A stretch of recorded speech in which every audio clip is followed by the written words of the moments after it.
یاد رکھو بھائی دوستو، کبھی بھی کسی کو گالی مت دیں۔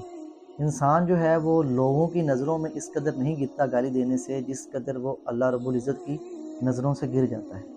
تو کوشش کریں بھی کبھی کسی کو جو ہے وہ گالی مت دیں۔ اگر کسی کو کوئی گالی دی بھی ہے تو اس سے جو ہے وہ معافی مانگیں، اس سے جو ہے وہ معافی طلب کریں۔ یاد رکھیں اسلام تو ہمیں یہ سکھاتا ہے کہ کبھی کسی جانور کو بھی جو ہے وہ گالی نہیں دینی چاہیے، جیسے کہ مرغ کے بارے میں ہے کہ اس کو گالی مت دو کیونکہ یہ تمہیں نماز کے لیے جگاتا ہے۔ تو بھائی دوستو کبھی بھی جو ہے وہ کسی بھی انسان کو گالی مت دیں۔ یہاں تو ہم زندہ کو تو گالی دیتے ہی دیتے ہیں، ساتھ مردوں کو بھی گالیاں دیتے ہیں۔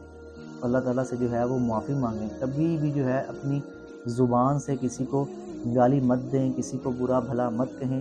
ہر چیز کو جو ہے وہ سہنا سیکھیں، صبر کرنا سیکھیں۔ اس چیز کا جو اجر ہے وہ اللہ تعالیٰ کے ہاں ہے۔ کسی بھی بندے نے یا کسی بھی انسان نے آپ کو اس چیز کا اجر نہیں دینا، یہ صرف اور صرف اجر جو دینا ہے یہ اللہ رب العزت کی